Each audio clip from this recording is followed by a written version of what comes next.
In today's episode, we will be talking about the suffering that comes with being in a toxic family dynamic. Are you a Catholic wife grappling with challenging in-laws? The Catholic Wives Desiring Peace podcast is your sanctuary for navigating the sometimes stormy seas of life with in-laws while being validated for what you've experienced. Join me, your host, Miriam Susan, a Catholic wife who's weathered nearly 3 decades of in-law drama, as we tackle the tough issues you're dealing with head on.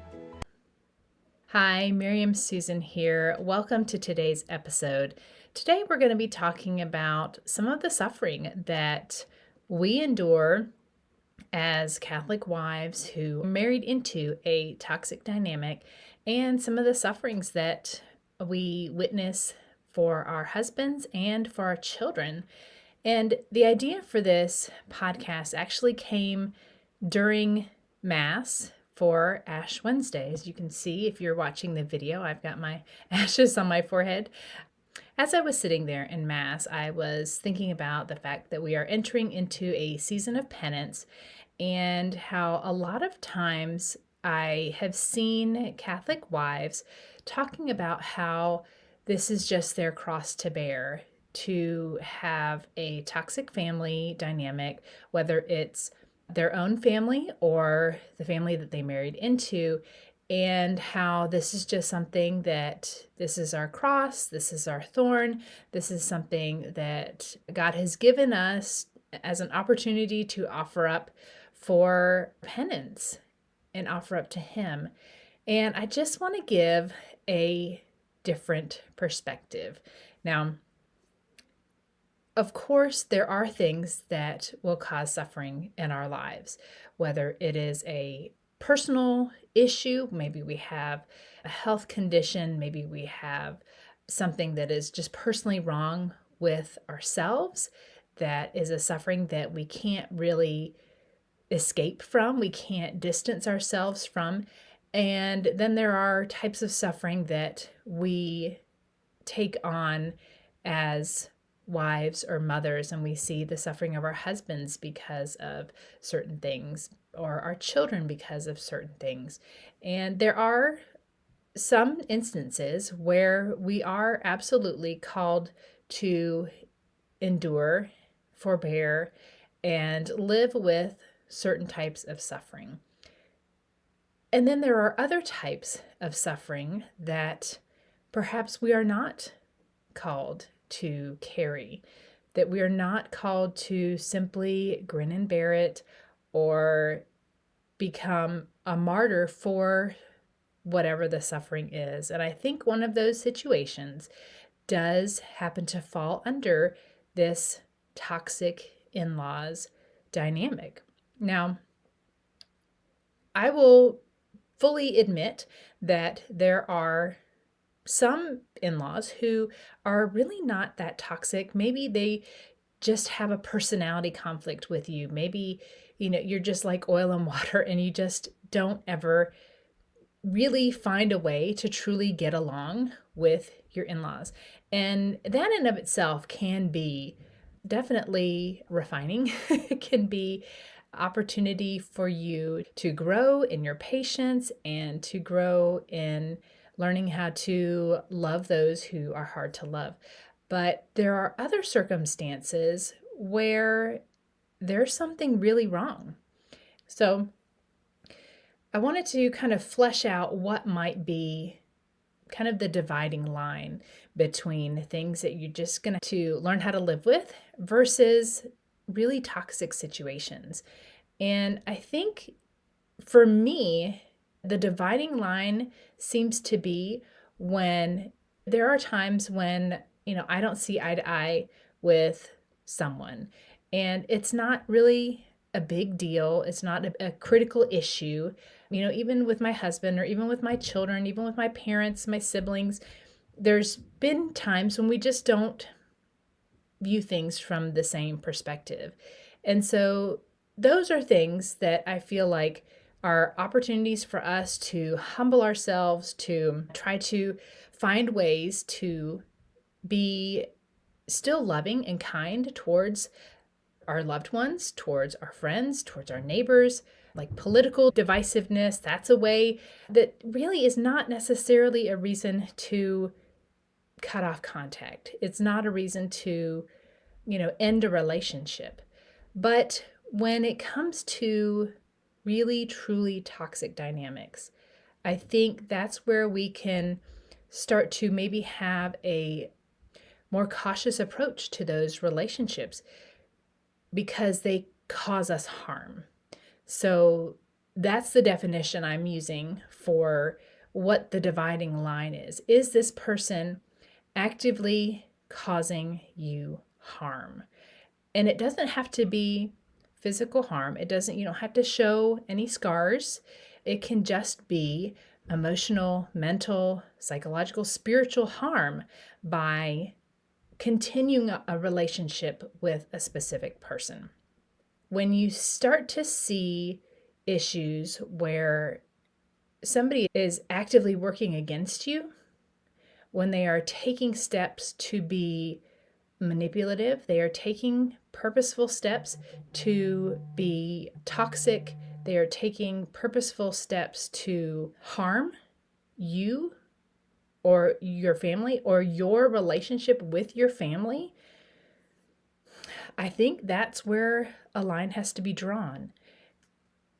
And what is disheartening to me is in many of these, Facebook groups that I'm in with women who are in families with a toxic dynamic, they are sometimes told, okay, well, all you have to do is gray rock.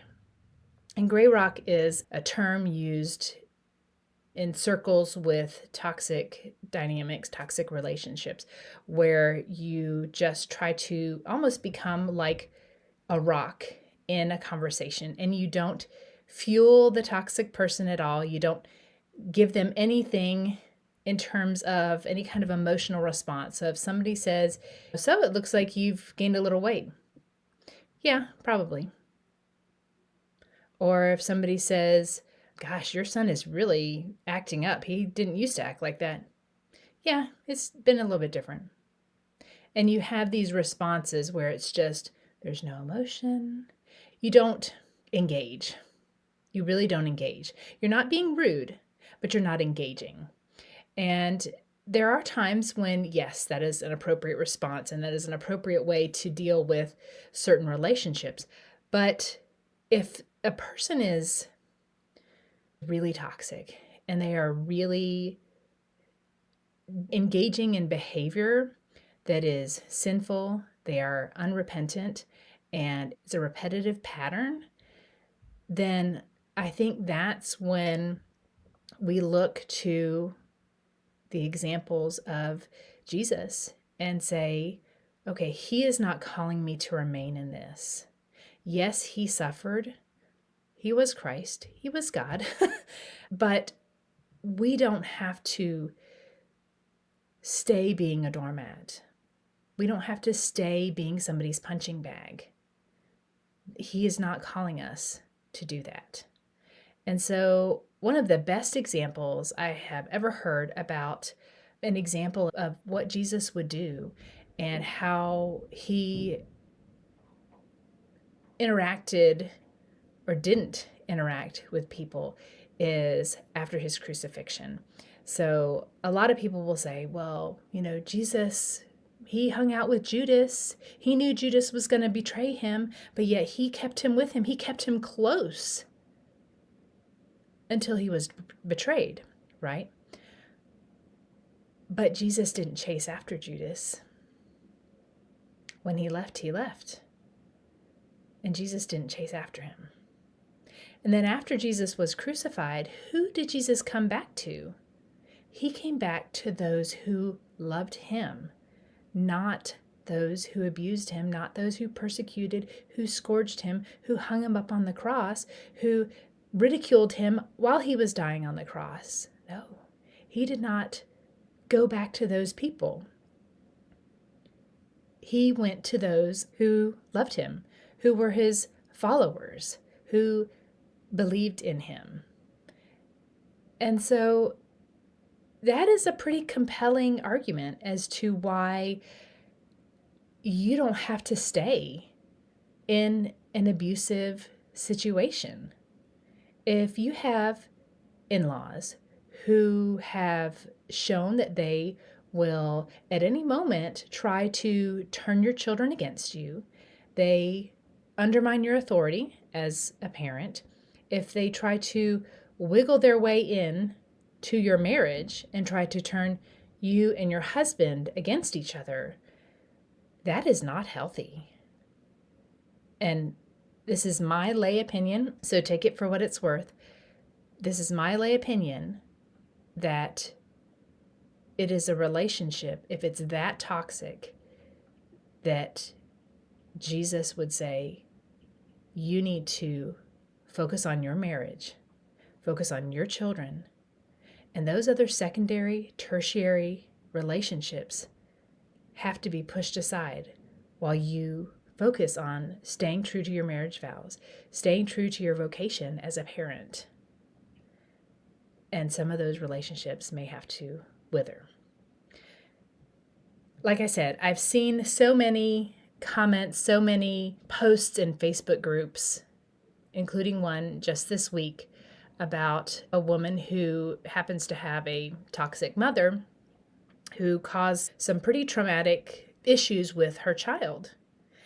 And her husband doesn't want to cut off contact because he thinks it goes against the fourth commandment.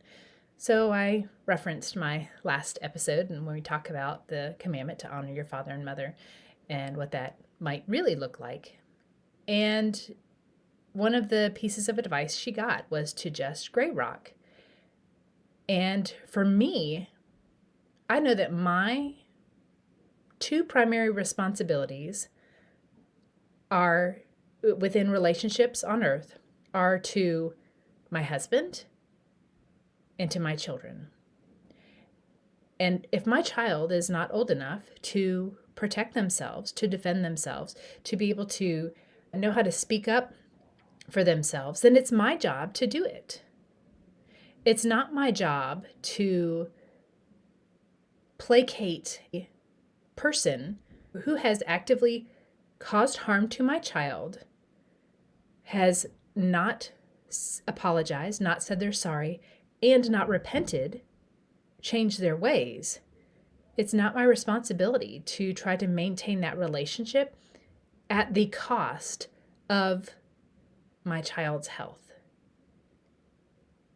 And that's what I think a lot of people miss.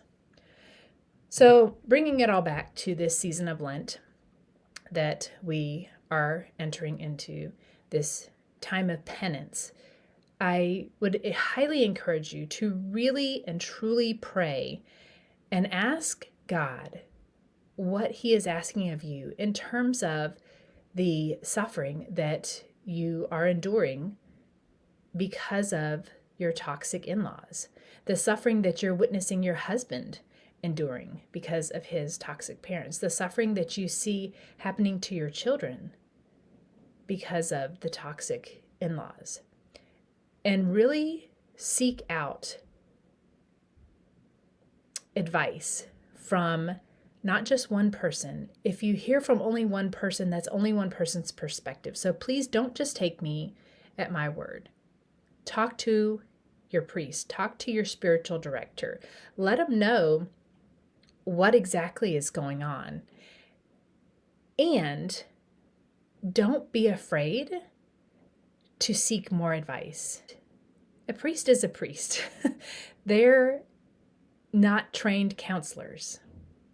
And so if you have a priest who maybe grew up in a toxic family dynamic, they're going to have a different perspective than one who grew up in a healthy dynamic, who can see things perhaps a little more clearly than one who was raised in a toxic family dynamic. And so if you get some advice or counsel from a priest or even from a counselor or a therapist, and it just doesn't quite sit right, I'm not advocating just going and finding somebody who just tells you what you want to hear and pats you on the back and gives you a hug and allows you to be a victim, so to speak, but seek out really wise counsel. And I think you might be surprised by the encouragement that you will get. To be quite honest, I'm very pleased and also a little bit surprised at how supportive the priests that my husband has spoken to have been. And he's spoken with, at least 3 different priests, and they're not all from the same parish, and one religious brother, and a couple deacons, not to mention a couple counselors slash therapists, friends who really see things pretty clearly. And this is with my husband not going in to these conversations trying to prove himself right. So when you go enter into these conversations with people that you're seeking counsel from, do be aware that you obviously have a bias. And we all do. We cannot escape it. But go into the conversations really with a sense of humility to say, this is what I'm experiencing. Please, please tell me if you see sin on my part.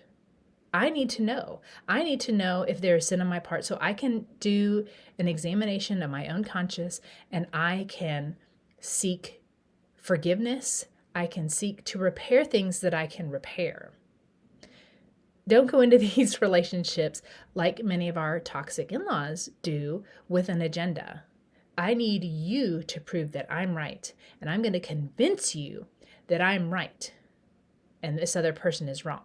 That's not the approach, right? This is our soul we're talking about. We have to have a humility and the desire to see sin in ourselves in order to be able to hopefully approach these things, these matters, in the best way possible.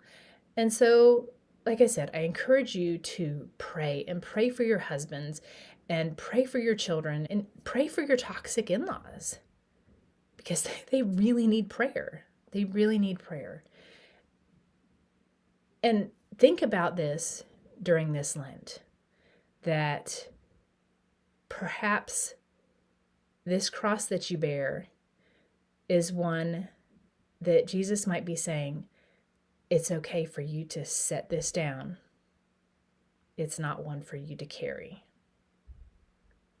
I hope this is an encouragement to you. Please feel free to reach out. I'm always available over email, hello@desiringpeace.com.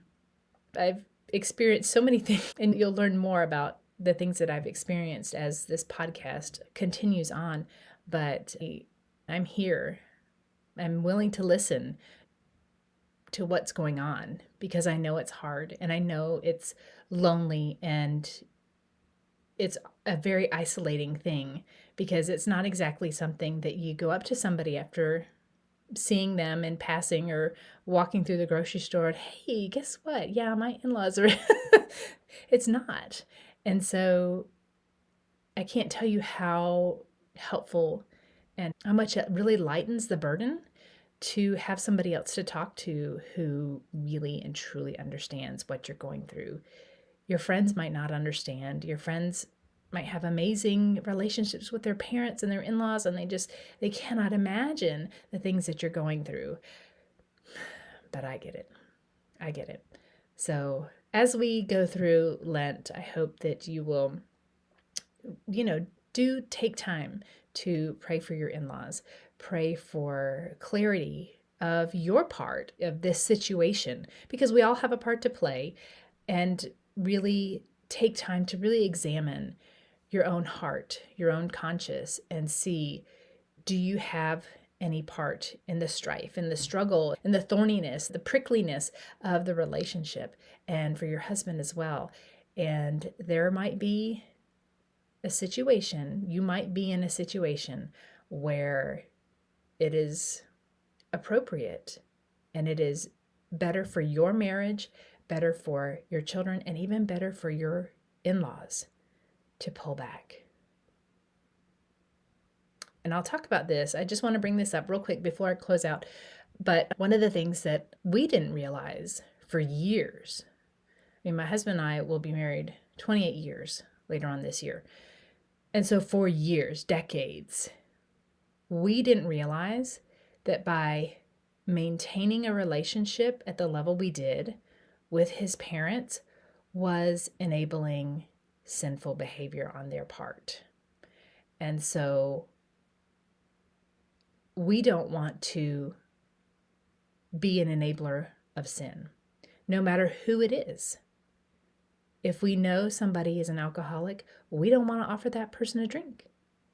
If we know somebody is addicted to gambling, we don't want to hand them a lottery ticket. We don't want to invite them over for poker. When we're aware of something that we're doing that is enabling somebody else's sin, I believe it's our responsibility to stop it. And sometimes stopping it means walking away. So let's wrap it up. Thank you so much for tuning in today. I will be praying for you to have a fruitful and prayerful Lent, and I hope that you will be looking forward to Easter just as much as I am, but also the growth that can happen during this Lent. And so I pray this has been an encouragement to you, and I hope that you will go in peace. See you next time. Thanks so much for tuning in to this episode of the Catholic Wives Desiring Peace podcast. I have a free gift for you that I would love for you to get. It is my free scripts for toxic in-laws. It's a little PDF that you can use to give you some examples of how to speak to your in-laws about certain issues. I'd love to give it to you absolutely free. So if you head to desiringpeace.com/gift, it will be there waiting for you. Just enter your name and email so you can start using it for inspiration on how to talk with your toxic in-laws. Again, thanks so much for tuning in. Go to desiringpeace.com/gift to claim your gift now. Disclaimer. All content and information on this podcast and our website, including our programs, products, and or services, is for information and educational purposes only and does not constitute professional medical, psychiatric, or mental health advice of any kind, and does not establish any kind of professional client relationship by your listening to this podcast or use of my website. A professional client relationship with you is only formed after we have expressly entered into a written agreement with you that you have signed, including our fee structure and other terms to work with you in a specific matter. Although we strive to provide accurate general information, the information presented here is not a substitute for any kind of professional advice, and you should not rely solely on this information. Always consult a professional in the area for your particular needs and circumstances prior to making any professional, medical, or mental health related decisions.